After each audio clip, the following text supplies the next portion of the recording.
तो अभी अभी हमने क्या देखा कि सॉल्यूशन की कंसंट्रेशन को कैसे एक्सप्रेस किया जा सकता है, percent by mass, percent by volume and mass by volume percent. अब आगे कुछ और टर्म्स है, concentration terms, molarity capital M से, normality small capital M, molarity small M, mole fraction X और PPM parts per million PPM ऐसे represent किया जाता है। इन टर्म्स को अगर हमें समझना है, इन टर्म्स को अगर हमें समझना है तो सबसे पहले आपको जो मोल है, मोल जो टर्म है वो आपको अच्छी तरह समझ आना चाहिए। सॉल्यूशन यूनिट को समझने के लिए सबसे पहले जरूरी है मोल को समझना है। मोल क्या होता है, जो आपने 9th क्लास के अंदर पढ़ा। मोल क्या होता है, कैसे निकाला जाता है। केमिस्ट्री के अंदर किसी भी सब्सटेंस के अमाउंट को रिप्रेजेंट करने के लिए जो टर्म यूज की जाती है वो हम क्या यूज करते हैं, मोल, जिसको हम किससे रिप्रेजेंट करते हैं, एन से। और मोल निकालने का फॉर्मूला क्या होता था, गिवन मास बटा मोलर मास। गिवन मास हम किससे रिप्रेजेंट करते थे, W से, मोलर मास कैपिटल M से। कंफ्यूजन नहीं होना है आपको, मोलरिटी भी कैपिटल M से रिप्रेजेंट किया है और मोलर मास को भी हमने कैपिटल M से। कंफ्यूजन नहीं होना है आपको, जहां ये टर्म यूज होगी आपको उसको आइडेंटिफाई कर लेना है, ठीक है।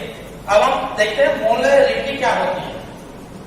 मोलरिटी क्या होती है, number of moles of solute dissolved in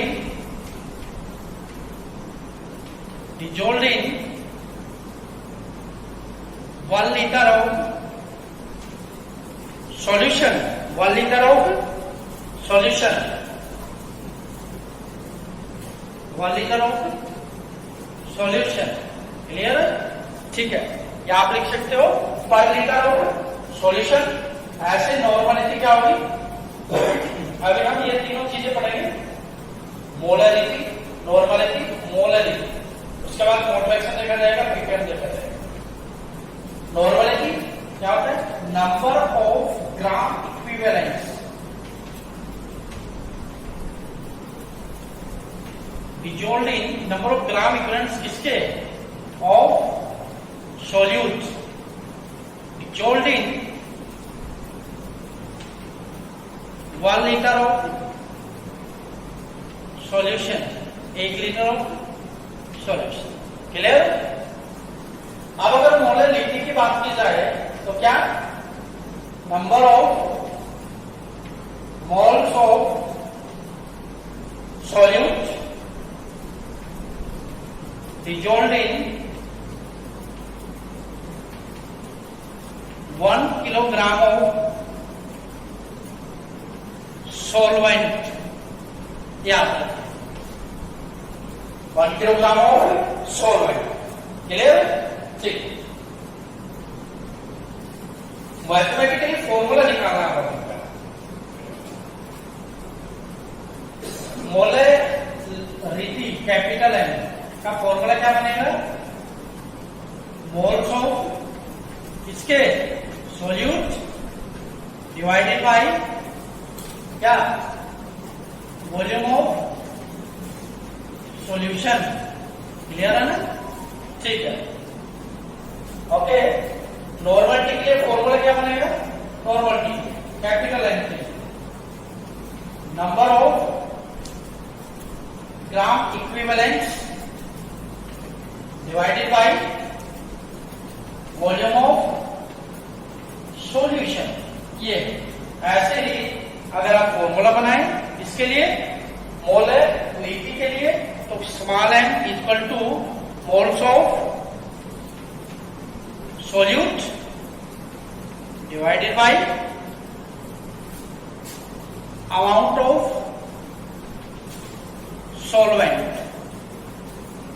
और वो कितना है, 1 kg। ये क्लियर, ठीक है। अब इनको थोड़ा फॉर्मूले में कन्वर्ट करते हैं। मोल्स ऑफ सॉल्यूट क्या होता है, देखो सॉल्यूशन दो चीजों से मिलकर बना होता है, सॉल्वेंट एंड सॉल्यूट। इस पूरी यूनिट में एक चीज का आपको याद रखना है, एक चीज का याद रखना है क्या, कि जहां कहीं भी सॉल्वेंट आपको दिखाई देगा हम उसको ए से मेंशन करेंगे, और जहां कहीं भी सॉल्यूट आपको दिखाई देगा तो वहां किससे मेंशन करेंगे, बी से मेंशन करेंगे। क्लियर? बस इस पॉइंट का आपको याद रखना, ठीक है।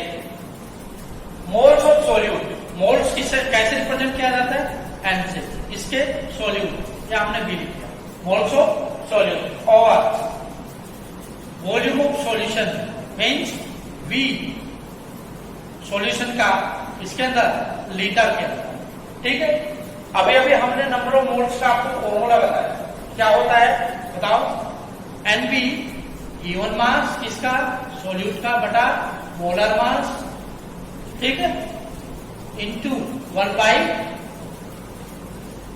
वॉल्यूम सॉल्यूशन का, वो किसके अंदर, लीटर के अंदर। लेकिन जब आप कई बार न्यूमेरिकल सोल्व करते हैं तो जो वॉल्यूम होता है सॉल्यूशन का वो मिलीलीटर के अंदर गिवन होता है, तो उसके लिए जनरली आप या तो ये वाला फॉर्मूला यूज कर लीजिए, या फिर हम एक ऐसा फॉर्मूला बनाते हैं जिसके अंदर वॉल्यूम सॉल्यूशन का ml के अंदर आए, क्या, WB बाई MB इंटू 1000, और वॉल्यूम इसका सॉल्यूशन का किसके अंदर, ml के अंदर। ये पॉइंट क्लियर, एग्जैक्टली एकदम क्लियर होना चाहिए आप लोगों को। ऐसे ये वाला निकाल लीजिए, number of gram equivalents, number of gram equivalents बटा volume of the solution. Formula क्या होगा इसका, ग्राम इक्विवेलेंट्स कैसे निकालते हैं, ग्राम इक्विवेलेंट्स कैसे निकालते हैं आप, number of gram equivalents given mass, number of gram equivalents किसके भैया, सॉल्यूट के, ठीक है, WB by EB into 1 by volume किसके अंदर, लीटर के अंदर, ठीक है, या फिर WB by EB into ml के अंदर कन्वर्ट कर लो इसको, वॉल्यूम किसके अंदर आपका, ml के अंदर। EB होता है, क्या होता है EB, इक्विवेलेंट मास, और वो किसका, B का मतलब सॉल्यूट का, ठीक है।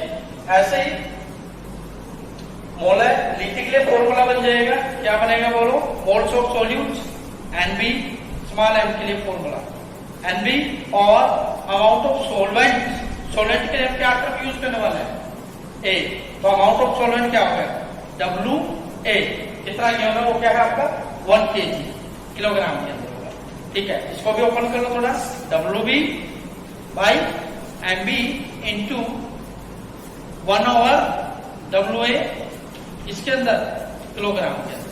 लेकिन कई बार आपका जो क्वेश्चन होता है मोलर लिटी निकालने का, अमाउंट ऑफ सॉल्वेंट ग्राम के अंदर गिवन होता है, तो उसके लिए आपको क्या करना है, इसको बदल लो ग्राम के अंदर, ग्राम के अंदर बदलेंगे तो कितने से मल्टीप्लीकेशन कर देना। तो ये कुछ फॉर्मूले हमने ड्राइव किए हैं, इनको आपको क्या करना है, याद करना है, और इजीली आप क्या लग सकते हैं, न्यूमेरिकल लग सकते हैं। क्लियर, ठीक है। अब पॉइंट हमारा ये है कि 3 फॉर्मूले आए हैं कि टेम्परेचर में अगर वेरिएशन आता है, टेम्परेचर में अगर वेरिएशन आता है तो कौन कौन सा कंसंट्रेशन मेथड, कौन कौन सी कंसंट्रेशन टर्म अफेक्ट होंगे, बताइए कौन कौन से अफेक्ट होंगे। एक तो आपकी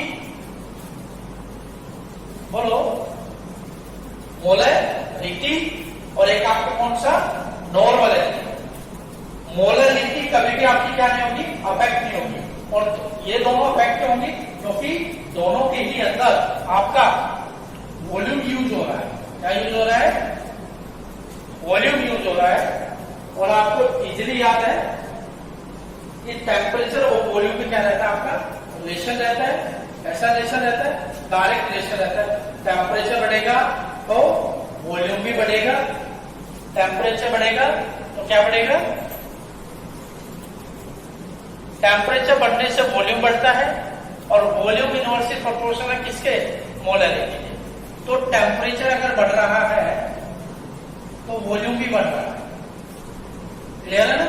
लेकिन वॉल्यूम बढ़ने के साथ मोलरिटी में आपको क्या देखने को मिलेगा, डिक्रीमेंट देखने को मिलेगा। तो इसका मतलब मोलरिटी इनवर्सली प्रोपोर्शनल है किसके, टेम्परेचर से।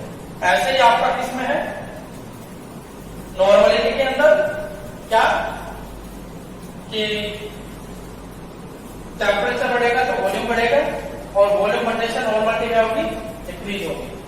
तो मोलरिटी और नॉर्मलिटी दोनों इनवर्सली प्रोपोर्शनल है किसके, टेम्परेचर के। मोलरिटी के अंदर ऐसा कोई इफेक्ट देखने को नहीं मिलेगा, क्लियर है। ओके, अब लास्ट पॉइंट है कि इक्विवेलेंट मास आप कैसे निकालते हैं। इक्विवेलेंट मास आप सॉल्यूट का कैसे निकालेंगे, बस ये खास चीज है। इक्विवेलेंट मास आपको कैसे निकालना है, इक्विवेलेंट मास सॉल्यूट का आपको कैसे निकालना है, सॉल्यूट का मीन्स ए बी टर्म्स आपको कैसे निकालना है, ठीक है ना।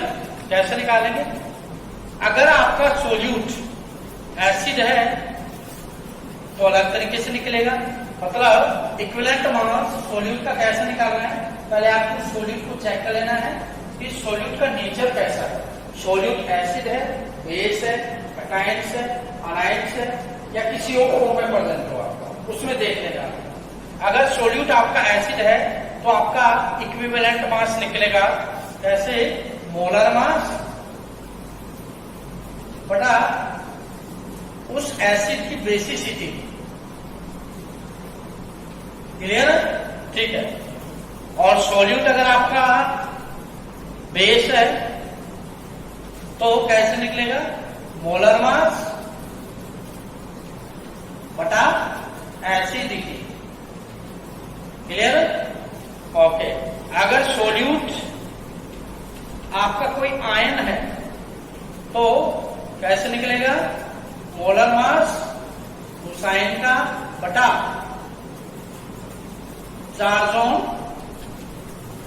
आयन, उस आयन पे चार्ज कितना। अब आयन दो तरह के होते हैं, कैटायन भी होता है और अनायन भी होता है। चार्ज का यहाँ पे कोई रोल नहीं है, चार्ज का रोल नहीं है कोई भी, यहाँ चार्ज आप मेंशन नहीं करेंगे, चार्ज हो रहा है। मान लो किसी अनायन की बात करें तो आप -2 लिख दें, किसी पे -2 चार्ज हो तो -2 लिख दें, तो ओनली चार्ज ऑन आयन और वो भी पॉजिटिव सिंबल के साथ आना चाहिए, क्लियर, ठीक है। आगे हम देखेंगे